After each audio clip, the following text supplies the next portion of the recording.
जगण्यासाठी सुनीता पवार यांचा सुरू असलेला संघर्ष पाहून त्यांना अपंगत्वाचा शाप देणाऱ्या नियतीला देखील लाज वाटत असेल।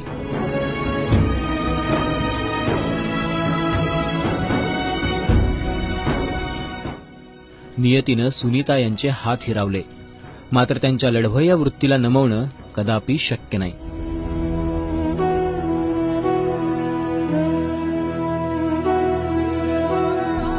पुण्याच्या पिंपळे गुरव परिसरातील झोपडीवजा घरात राहणाऱ्या या महिलेची जिद्द खरंच थक्क करायला लावणारी आहे। साधारणतः वर्षभरापूर्वी सुनीता आणि त्यांच्या मैत्रिणीवर काळ धावून आला। ज्या इमारतीवर सुनीता मजूर म्हणून काम करत होत्या त्या ठिकाणी त्यांना विजेचा धक्का बसला। ते मेन वायर वरून गव्हर्नमेंटचं तार गेलेली होती। मेन वायर ते आपण ते साफ करायची जर्मनची पट्टी असते ना, ते दिले असं उचलून, तर ते मला वाटलं ते मिस्त्रीने घेतलं असं, पण ते मेन वायरला लागलेली होतं। ते मेन तारला लागलं आणि एक हात सुटत नाही म्हणून दुसरा हात ह्या हात लावला की दोन्ही हात तिथं पट्टीमध्ये धरून उभी राहिले होते। त्याच्यामध्ये 2 मिनिटातच आपल्याला एवढं लागलं।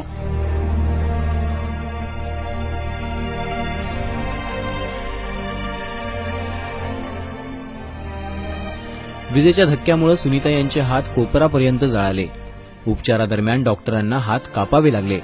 जर हातच नसतील तर पोट कसं भरायचं असा प्रश्न सुनीताताईंसमोर आव असून उभा राहिला। हात गमावल्याचं संकट कमी होतं म्हणून की काय, पतीनं देखील सुनीताताईंची साथ सोडली आणि हात नसताना 2 लेकरांना जगवण्याचं आव्हान या माऊलीसमोर उभं टाकलं।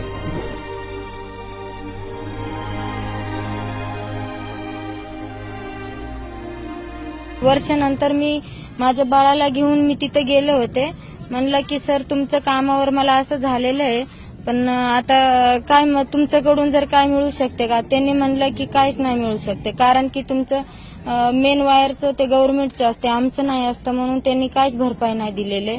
माझ्या बरोबर दुसऱ्या एका बाईला पण लागलं होतं, पण त्याचा जीव गेलेले आणि माझा जीव वाचलेले।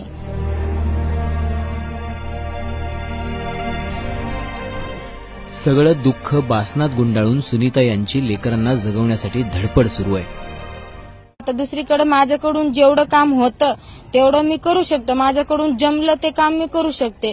घरचं करते तेवढं म्हणल्यावर आता काम तर हिम्मत करून मी करू शकते। जो काम मिळेल माझ्याकडून ते झालं तर मी करू शकते मी काम। आम्हाला साधी कणिक मळायला जर त्रास झाला किंवा सकाळी कंटाळा आला उठायला तर आम्हाला कणिक मळायला नको वाटतं, पण आता अगदी कणिक मळण्यापासून सगळी कामं करतात। आम्हाला हाताला खर्चटलं तर कांदा चिरायला नको वाटतो।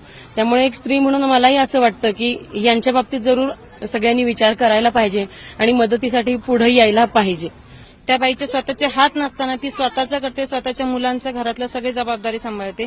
ही आमच्यासारख्या ज्या बायका सशक्त आहेत त्यांनी कुठेतरी विचार करायला हवा की दुनियेत अशाही बायका आहेत। मग आपल्या जे परिस्थिती व्यवस्थित असेल तर अशा बायकांना नक्की आपण सपोर्ट करायला पाहिजे। साधं खर्चटलं तरी आपण देवाचा धावा करतो, मात्र चक्क हात नसताना सुनीता पवार यांच्याकडून जगण्यासाठी सुरू असलेली लढाई पाहून देवही हात जोडील। आता गरज आहे ती सुनीताताईंच्या पाठीशी उभं राहून त्यांना मानसिक आणि आर्थिक बळ देण्याची। मंदार गुंजारीसह ब्युरो रिपोर्ट, एबीपी माझा, पुणे।